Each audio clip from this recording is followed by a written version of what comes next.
A helicopter slicing through a storm carries the most precious cargo imaginable.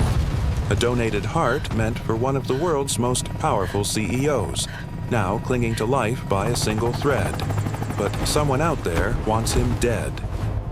When gunfire erupts, Officer Sophia is forced to jump, crashing into the frozen wilderness with nothing left but her will to survive, and the heart she refuses to let go of. Bleeding, freezing, and alone, everything seems lost, until fate sends help in the form of a retired K-9 named Bear and a reclusive war veteran who has sworn off saving anyone ever again. What follows is a race against time that will push every emotion you have. Before we begin, subscribe and tell me where you're watching from. You. The winter night pressed against the mountains like a wall of frozen breath, the air sharp enough to carve into skin. Inside the trembling police helicopter, Officer Sophia Hale sat with her back straight and her jaw set, her gloved hands wrapped tightly around the silver medical container resting against her chest.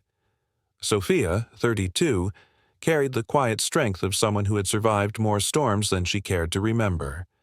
She had an athletic, compact build from years of tactical training.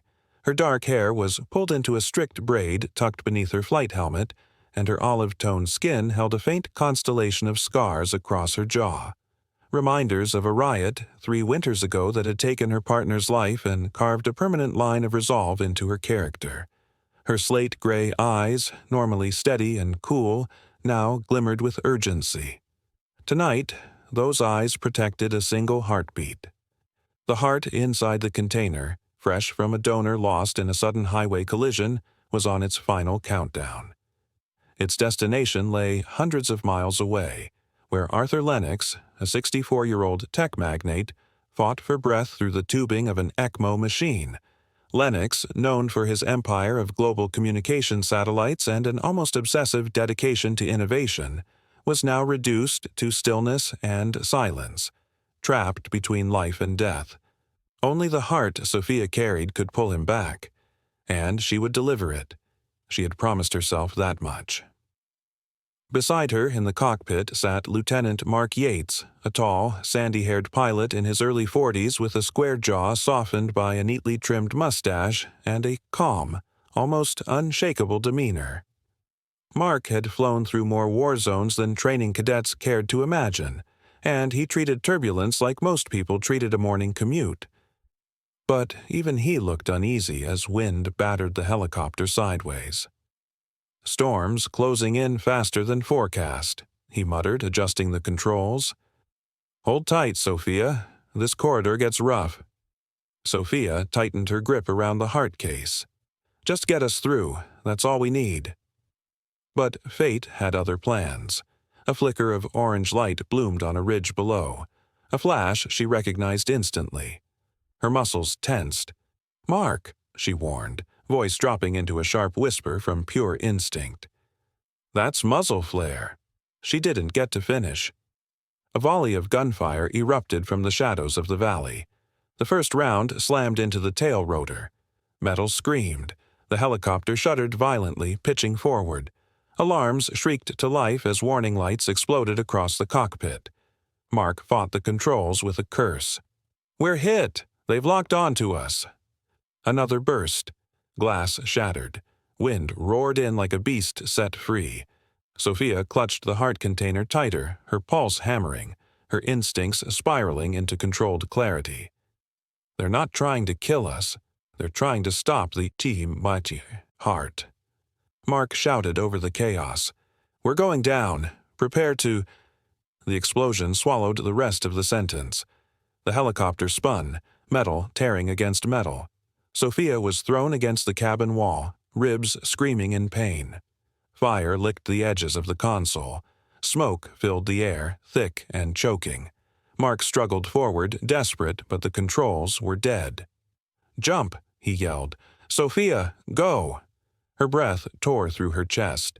She stared at him for a brief, painful heartbeat, then moved. She ripped the emergency chute from its casing, strapped it across her torso, tightened her grip on the heart case, and stumbled toward the hatch. The helicopter tilted violently.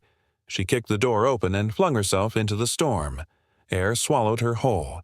The chute burst open, snapping backward with brutal force. Sophia's body whipped sideways, the freezing wind slapping her helmet, dragging her through the night sky. Snow blurred her vision into white streaks. Her ribs burned with every breath, but she never loosened her hold on the container. The ground rushed up in a violent blur. She braced, then slammed into the snowy earth with crushing force. The impact drove the air from her lungs. Her knees buckled and she collapsed into the thick blanket of snow. Pain radiated through her shoulder, her ribs, her spine. A ringing filled her ears, drowning the world into a muffled hum. Black spots scattered her vision. Cold seeped instantly into her uniform, biting into her skin. She tried to push herself up. Her body refused. Her fingers trembled violently but remained locked around the container, her knuckles white beneath her gloves. For several seconds, all she could hear was the distant echo of the helicopter crashing somewhere far behind her. The explosion rolled over the mountains like thunder. Sophia's breath shook. She lay on her side in the snow, chest heaving, vision swimming. Her mind, a disciplined instrument forged from loss and duty, fought to stay awake. She whispered through chattering teeth, "Not yet. I can't stop. Not now." She couldn't feel her legs. Her ribs stabbed with every breath, but even as consciousness flickered in and out, her arms did not let go. The case remained pressed to her chest, warm only from the heat of her own body. Above her, snow continued to fall in slow, silent flakes, indifferent to the war unfolding between life and time. Sophia Hale lay half-buried in the drifts, wounded, freezing, and fading fast. Yet the heart she carried remained unbroken, untouched, and protected. And for now, that was enough. The forest dawn stirred beneath a blanket of muted white, the air so still it felt as if sound itself had frozen. Deep among the pines, Bear, an 8-year-old retired German Shepherd K9, threaded between snow-laden branches with a discipline that had never left him. Bear was a massive dog, muscles thick beneath his sable and black coat, his muzzle dusted with gray from years of service. His amber eyes, alert, intelligent, and almost human in their depth, scanned the terrain with instinctive precision. Though retired, Bear still moved like a soldier, nose forward, ears high, paws silent on the powder. A scent struck him mid-step, sharp, metallic, human, and beneath it, the cold drift of blood. Bear froze, nostrils flaring, his tail lowered, muscles coiling. Without hesitation, he veered sharply downslope, weaving through undergrowth toward the source. There, at the base of a tall pine, half buried beneath a layer of fresh snow, lay Sophia Hale. She was motionless, too motionless. Her dark braid was stiff with frost, lying across her shoulder like a frozen cable. Her uniform jacket was torn at the elbow, and snow had begun to cling to her lashes, turning her face a pale, bluish hue. Bear nudged her gently, then more urgently, letting out a deep, low whine he hadn't used since his active duty days. She did not stir. But Bear's keen eyes noticed one thing above all: the silver medical container pressed tight against her chest, clasped in both hands even as her fingers trembled from cold. Not even unconsciousness, or the shadow of death, had loosened her grip. The dog let out a sharp, clipped bark. Not a warning, a summons. Then he turned and sprinted uphill. Several hundred meters away stood a small, weather-beaten cabin hugged by towering pines. Smoke curled from its stone chimney, thin, steady, disciplined. Inside, Grayson Ward stood at the counter sharpening a hunting knife. Not out of aggression, but out of habit. His hands always needed something to do in the silence. Grayson, 43, tall and broad-shouldered, had the kind of presence that filled a room even when he said nothing. His face was carved with rugged edges, a strong jaw masked by a short, bristling beard, deep-set steel-blue eyes, and a faint scar slashing through his right eyebrow, earned during a night assault in Helmand. He lived alone in these mountains, not because he enjoyed solitude, but because he feared what he might bring to others. Years ago, he had led a special operations team that didn't all make it home. The failure haunted him, shadowing every breath since. Bear burst through the door with a force that rattled the hinges. Grayson snapped upright. He had lived with Bear long enough to know the dog's language, and this frantic bark, sharp, urgent, commanding, meant only one thing. "Show me," Grayson said, grabbing his coat and a coil of rope without hesitation. Bear whirled, sprinting back the way he'd come. Grayson followed, boots pounding into the snow, breath fogging the frigid morning air. Within minutes, they reached Sophia. Grayson's step slowed as he took in the sight. A woman in tactical gear sprawled against the base of the tree, half covered in snow, her skin pale with the sickly blue tint of encroaching hypothermia. Her chest rose only faintly. Her lips trembled with each shallow breath. He knelt beside her, gloved fingers brushing away the snow from her cheek. Even in such poor condition, she looked fierce. Dark brows drawn, jaw clenched even in unconsciousness as if still fighting a war no one else could see. Then he noticed the container. Her fingers were curled so tightly around it he had to gently pry one free just to check her pulse. "Still warm," he murmured, feeling the metal case. Whatever's inside, it mattered enough for her to crawl through hell for it. Bear sat beside him, gaze fixed on Sophia with the unwavering patience of a guardian. Grayson slipped his arms beneath her shoulders and knees, lifting her with effortless strength. She was lighter than she looked, a compact frame honed by training rather than size. Her head rolled against his shoulder. A faint groan escaped her lips, barely audible. He shifted her weight carefully, mindful of her injuries and the case she would not release. "You did good, girl," he whispered more to himself than to her. "You held on." As he adjusted his grip, Sophia's lashes fluttered weakly. Her lips parted in a whisper so faint he had to bend closer to hear it. "Don't let it die." Grayson froze for a heartbeat, then nodded slowly, voice low. "I won't." With Bear pacing protectively at his side, he carried Sophia toward the cabin. Snowflakes drifted lazily around them, falling on her still form as though trying to claim her. But not today. Not while Grayson Ward still had the strength to save someone, and not while Bear still walked beside him. The storm had softened by late morning, leaving the forest draped in a muted gray hush that felt too still for comfort. Inside the small wooden cabin, a fire crackled in the stone hearth, bathing the cramped interior in an amber glow. Sophia Hale lay on a makeshift cot near the warmth, wrapped tightly in blankets. Her skin, once chilled to a frightening pallor, now carried faint traces of color. Her breathing steadied with each passing minute, though her body still trembled from trauma and cold. When she finally stirred, it was slow, uncertain, like someone rising from the depths of a nightmare. Her lashes fluttered before her eyes opened to meet the dim room. At first, her gaze darted wildly as though expecting danger, then settled when she saw Bear lying beside her cot, his massive frame curled protectively at her side. The old K9 lifted his head, ears perked, letting out a soft chuff of reassurance. Sophia exhaled shakily, grounding herself before she noticed the silver medical container resting beside her hip. Untouched, unbroken.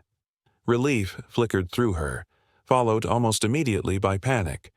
She pushed herself upright despite the pain lancing through her ribs.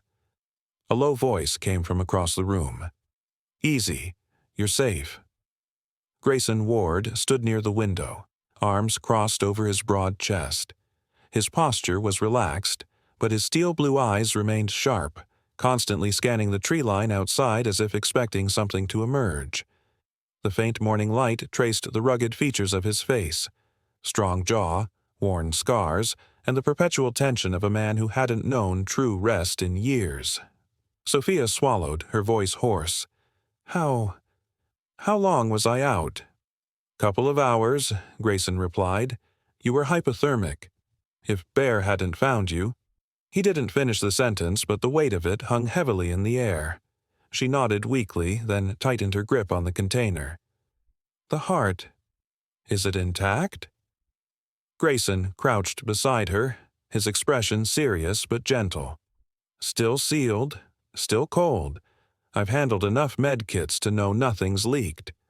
Sophia's shoulders sagged with relief, but the urgency quickly returned. "It's for a CEO, Arthur Lennox. If he doesn't get this heart, he's gone. We had a flight plan. We were supposed to cross the West Ridge and—" Her breath hitched as memories struck like shrapnel. The helicopter, the gunfire. Her voice cracked. Grayson placed a steadying hand on her shoulder. "Tell me what happened." She wiped a shaking hand over her face. "We were shot down. It wasn't an accident. Someone wanted to stop this heart from getting to Lennox. He's powerful. Too powerful. There are people who would benefit from him dying." Grayson studied her for a long moment, then nodded slowly. "Makes sense." Sophia blinked. "You believe me just like that?" Grayson's jaw tightened, old ghosts flickering behind his eyes. "I've seen men get killed for less. Power always draws its own predators." Before she could respond, Bear's ears shot upward, his muscles tensed, his tail stiffening like a drawn bowstring. Sophia stiffened. "What is it?" Grayson rose silently and stepped to the window, brushing aside the worn curtain. His breath fogged the glass as he leaned closer. He didn't speak immediately, but the shift in his posture told Sophia everything. When he finally turned back, his voice had dropped into that cold, steady register of a soldier preparing for battle. "There are fresh boot prints behind the cabin. 2 sets. Not mine, not from earlier." Sophia's heart lurched. "They found me." Grayson nodded. "And they're still close." Bear growled low in his throat, the sound deep and resonant. Sophia swung her legs off the cot, still unsteady. "How long do we have?" Grayson grabbed his coat from the chair and strapped a sheathed hunting knife to his belt with practiced efficiency. "Not long. Someone's been watching the place. There's heat distortion in the snow, like a piece of equipment was running not too far from here. I heard something earlier, too. Machinery. Maybe a drone engine or a quiet-running generator." Sophia inhaled sharply. "They're tracking the heart." "Or you," Grayson replied. Sophia shook her head fiercely. "I only have 24 hours before this organ is no longer viable." Grayson glanced at Bear, who was now standing tall, muscles coiled and ready. The dog's amber eyes held a fierce intelligence, as if he understood every word. Decision hardened in Grayson's gaze. "We're leaving. Now." Sophia blinked. "You're helping me. You don't even know who's after us." Grayson gave her a short, humorless smile. "Doesn't matter. Someone's trying to kill an innocent woman and stop a man from living. That's all I need to know." Bear barked once, sharp and decisive, as though acknowledging the mission. Sophia's breath caught, a strange mixture of gratitude and fear tightening her chest. Grayson grabbed a backpack, tossing in essentials with fast, soldier-efficient movements. "Get your strength back as we move. We'll take the back trail down the mountain. It's longer, but harder to ambush." Sophia pushed herself to her feet, clutching the container close. Pain shot through her ribs, but she forced herself steady. "Okay, let's go." Grayson opened the door, cold wind rushing in like an unwelcome guest. He stepped outside first, scanning the tree line with eyes honed by years of combat. Then he turned to her and said quietly, "We get this heart down the mountain, no matter what's waiting out there." Bear moved to Sophia's side, his low growl echoing the promise. Together they stepped into the snow, and the hunt began. The afternoon sky dimmed to a colorless veil, the snowfall thickening into a relentless curtain that blurred every outline of the forest. Grayson Ward moved through the trees with the silent efficiency of a man who had lived half his life in war zones. Sophia Hale followed close behind, clutching the medical container to her chest while fighting the sharp sting in her ribs. Bear, the retired K-9 shepherd, trotted ahead with his nose low and ears pricked, navigating the terrain with uncanny precision. His sable coat was dusted with white, blending him seamlessly into the winter landscape. Each breath he exhaled rose in small clouds, but his pace never faltered. He was on mission mode again, an instinct that had never fully left him. Behind them, the wooden cabin where Sophia had awoken only hours earlier now glowed with an ominous flicker.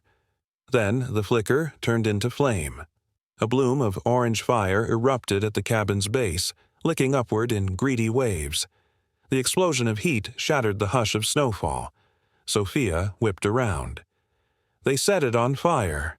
Grayson's jaw hardened, his breath steady despite the chaos. They don't want evidence left behind. He caught a glimpse of movement between the trees. A figure, broad-shouldered, wrapped in winter tactical gear, darting back into the shadows. The man had a stocky build, likely mid-40s, judging by his heavy gait. Even masked, his predatory focus was unmistakable. A hired killer used to tracking targets through unforgiving terrain. "Move," Grayson ordered. They plunged deeper into the forest. Snow muffled their footfalls, but the forest betrayed them with broken branches and the distant crunch of boots drawing nearer. Bear suddenly halted, head snapping toward the right. Before Grayson could react, two more figures emerged from the trees.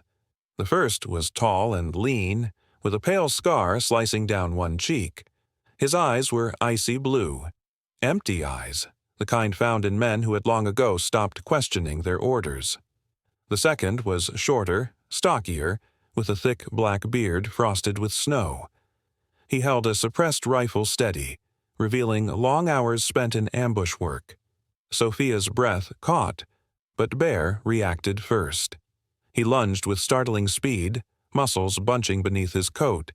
His jaws locked onto the bearded attacker's forearm. The man shouted, stumbling backward. The taller mercenary raised his weapon in instinct, but Grayson was faster. He charged low, tackling the man's legs and slamming him into the snow. A struggle ensued.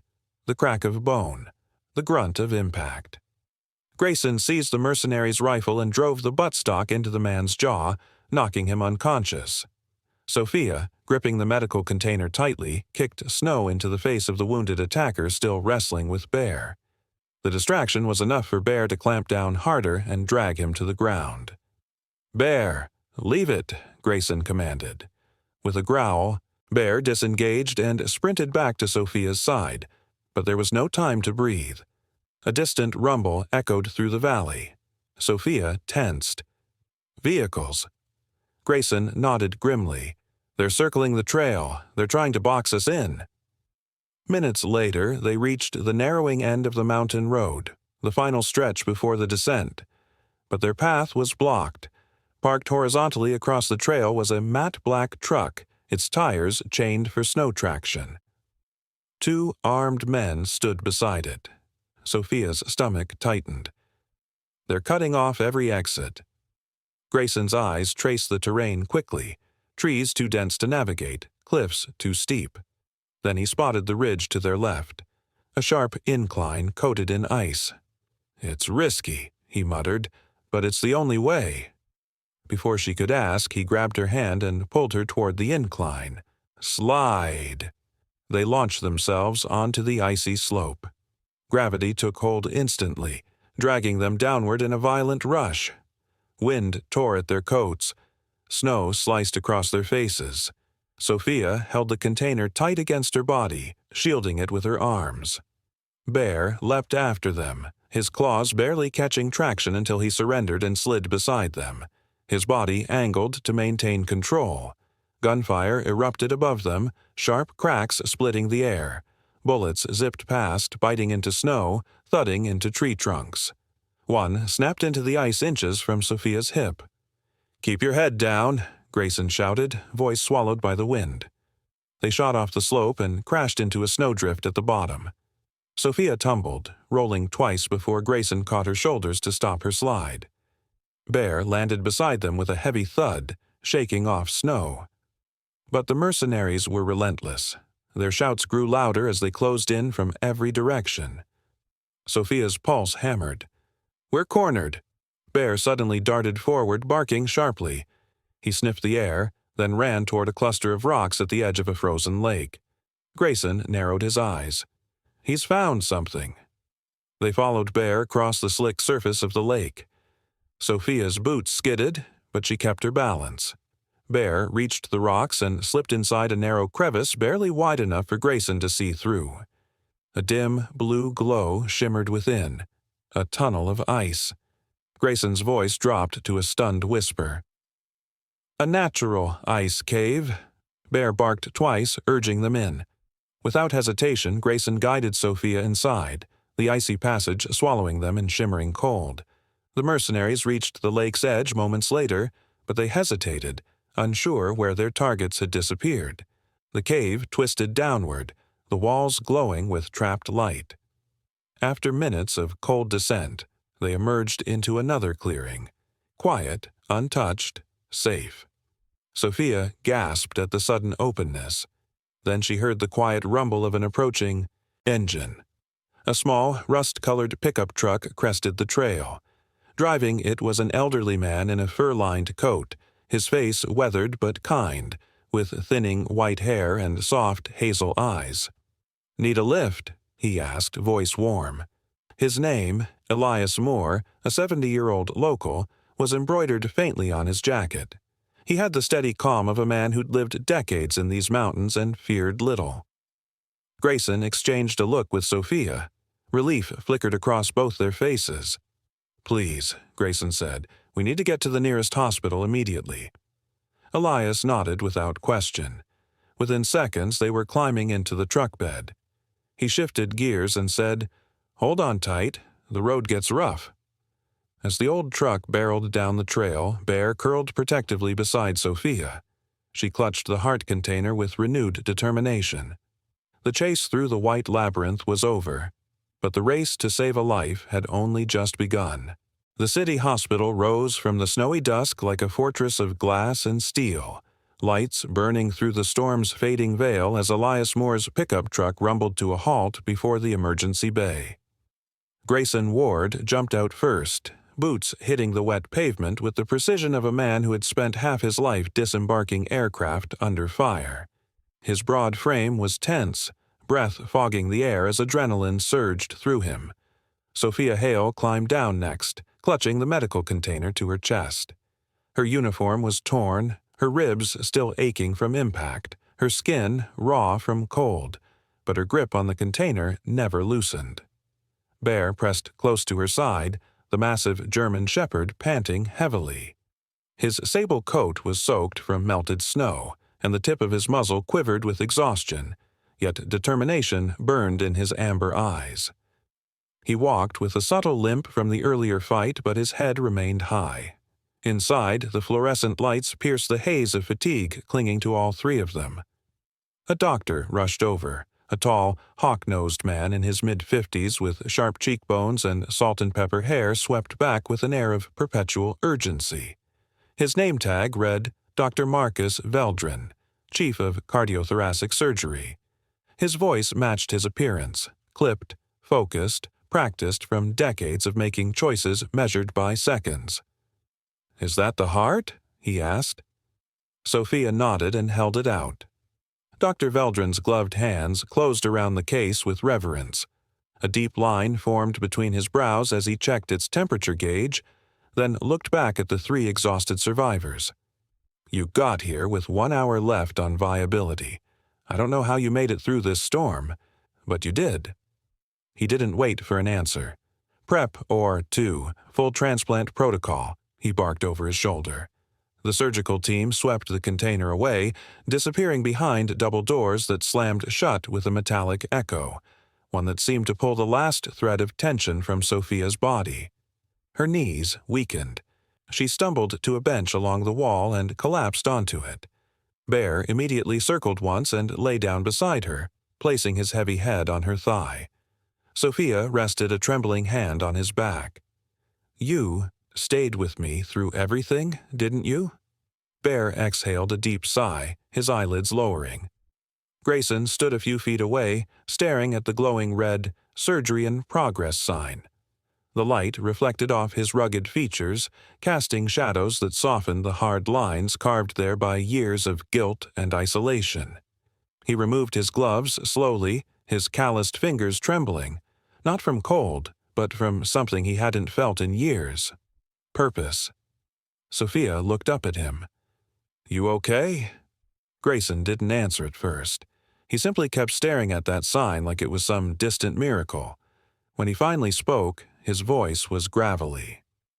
"I didn't think I'd ever stand in a place like this again. A place where saving someone mattered." Sophia's expression softened. It mattered today. He let out a breath, long and steady as though exhaling ghosts. "Yeah," he murmured. "It did." Minutes stretched into an hour. Nurses came and went. The intercom hummed. Bear snored softly, his body finally surrendering to the exhaustion he had fought through the entire day. Then the surgical doors opened.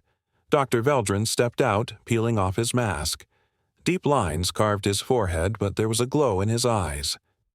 "The transplant was successful," he said. Sophia covered her mouth, relief flooding her. Grayson closed his eyes briefly, letting gratitude wash through him. Dr. Veldrin continued, "Arthur Lennox is stable. He'll wake soon." And wake he did. Hours later, Sophia and Grayson stood in the ICU room. Arthur Lennox lay pale but alive, tubes and monitors surrounding him. He was a tall man despite his frailty, with once angular features softened by illness. His hair, silver white and thinning, framed a face lined not only by age but by battles fought in boardrooms across the world. When he finally opened his eyes, they were surprisingly warm. Hazel, sharp with intellect yet softened with vulnerability. "You're the officers who brought my heart," he whispered, voice raspy. Sophia shook her head. "He brought you your heart." She looked at Grayson. "And he," she added, nodding to Bear lying obediently near the door. Lennox's gaze found the dog. His lips curved into a faint, heartfelt smile. "A shepherd saved a life today."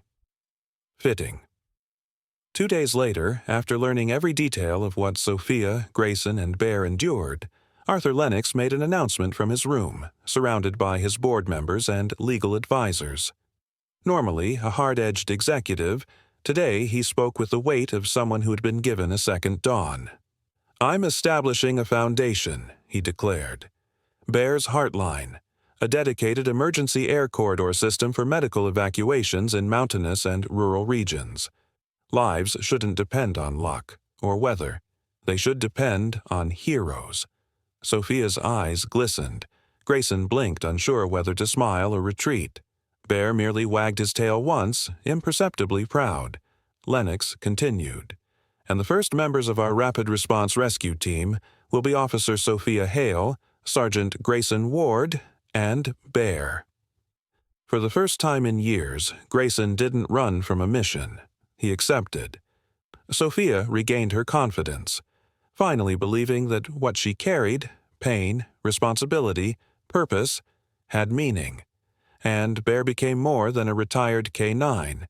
He became a symbol, a guardian forged in snow, courage, and unspoken loyalty. A heart had been saved. 3 lives had been changed. And on that winter morning, a new beginning stirred. In the quiet after the storm, when the machines fall silent and the night folds gently over the world again, we're reminded of something unshakable. Sometimes miracles don't arrive with thunder, nor with angels clothed in gold. Sometimes they come through a wounded officer who refuses to give up, a soldier who learns to believe again, and a loyal dog who never stops protecting the life placed in his care. And if you look closely, you may see the fingerprints of God in the smallest moments. The breath that returns, the hand that reaches out, the courage that rises when all seems lost. In our daily lives, we often rush past these quiet mercies. We forget that every act of kindness, every second chance, every person who steps into our darkness may be God's way of telling us that hope is never truly gone.